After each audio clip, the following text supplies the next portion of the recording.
I'm so pumped for today's video because we are talking about the brand new Canon EOS R3. If you are lucky to own one of these beasts, stay tuned. I will show you in this video which memory cards are the best one for the Canon EOS R3, both for photo and video.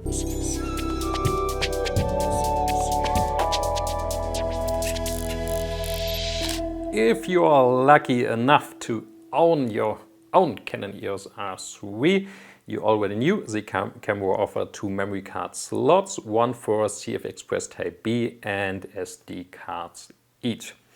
So, which memory card to choose? Let's start with video, because it's a bit easier, I think. So, if you want to shoot, let's say, 6K RAW video with the Canon EOS R3, you obviously need a CFexpress Type B cards because it's up to 2600 megabits per second, so a lot of data.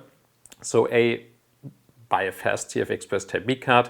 If you want to know more, check out the link in the video description below. And also a big one, because as mentioned, it's a lot of data per second, so even a terabyte CFexpress Type B card maybe last half an hour, 45 minutes in 6K RAW video, depending on the compression you choose. If you put in an SD memory card, the camera will just show you an error message. It's not possible with just an SD card put inside. The same applies for all intra-coded 4K resolution video, or if you want to shoot up to 120 frames per second. So there's another limitation, but let's say for the average video shoot up to 60 FPS in 4K resolution or just 1080p, you are fine with SD memory cards. Depending on the resolution, you still pay attention to buy a really fast SD card, and especially with the V90 speed class, just to make sure there's no interruption if you're shooting with SD memory cards. But let's say you're more on the, I don't know, let's say maybe make a documentary and you don't need to shoot an all intra 60 or 120 frames per second. You're just using IPB, which is fine in terms of image quality. You're really okay with shooting on SD memory cards. But now let's address the big, or let's say fast elephant in the room, doing continuous shooting with the Canon EOS R3 with up to 30 frames per second and full resolution, which is absolutely amazing. Unfortunately, you are limited, if you want to use 30 frames per second, to the electronic shutter, which I can't show you because it's silent, but you can activate the, I don't know, simulated shutter sound, which I did, because if you are going with just the mechanical shutter, it's too slow for the really fast memory card controller in the Canon EOS R3.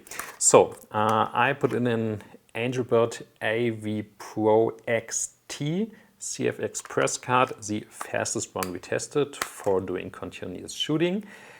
You can also use the Lexa 1750 megabytes per second, or the Pro grade, I don't know what is it, platinum or titanium edition.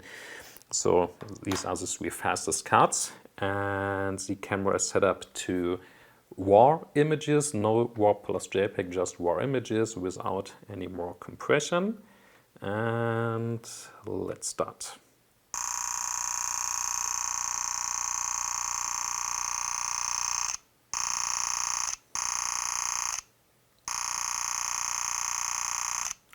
I know it's not the same as the real mechanical shutter sound, but again, it's the only way to show you. So, as you heard, there are still some minor interruptions in continuous shooting, even though you're using the fastest CFexpress Type B cards, but still it's an amazingly fast CFexpress controller inside, up to 650 megabytes per second. But 30 frames per second, 24 megapixels in RAW, so it's a lot of data to be saved anyhow. But again, I think it's still an impressive result. So if we were switching to an SD memory card, I will pick the Sony TUF G because it was the fastest card we tested with the camera.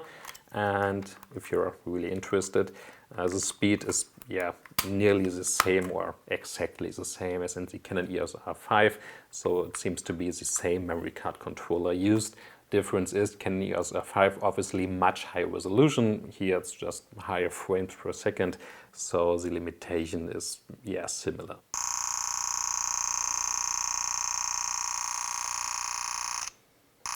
So now the buffer is full and the speed is limited by the SD memory card. You can hear a slight difference between CFexpress Type B card and an SD memory card. I would say the time between, or the interruption time, is a bit longer, but in between the speed is still up to 30 frames per second. The thing is, even the SD card controller in the Canon EOS R3 is really fast, up to 250 megabytes per second. So obviously CFexpress Type B is twice as fast, but I would say depending on what you are shooting, it's absolutely fine. Or let's say you want to shoot the raw images on the CFexpress Type B card and having the JPEG or HIVE backup on the SD card. There's absolutely no limitations from using SD memory cards. Or if you don't need 30 frames per second, but 20 frames per second are absolutely fine. Or you're shooting in short bursts, absolutely okay if you're using or want to use an SD memory cards, because they are still 2 times, 3 times less expensive depending on the exact memory cards you're looking on. So now it's getting a bit heavy.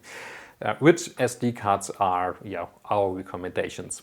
Again, have a look on our website. We tested 70, 80 memory cards, so way too much to tell about all of them.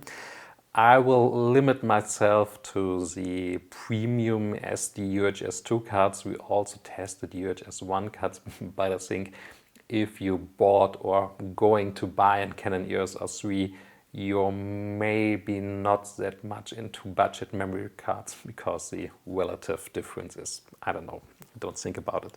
So fastest card in our test was the Sony TUF G, but also the Kingston Canvas React Plus, which is about half the price of the Sony card, is almost exactly the same in speed. Same applies for the new Lexa 2000X Pro grade cards. So speed is very similar. And one still UHS-II card, and it's still a fast card, but not as fast, is the new Angelbird V60 Mark II series. But again, I think if you're going to buy a Canon EOS R3 or already own one, you're probably not that much limited in your budget. So I guess it's absolutely fine to be just safe and grab a CFexpress Type B card, because you're not limited feature-wise. You can always just switch to raw video shooting or all infra frame shooting, 120 frames per second whatsoever, or just enjoy the amazingly fast burst shooting mode of the Canon EOS R3. Thanks for watching. If you like this video, leave a thumbs up and maybe subscribe to the channel, and see you next time.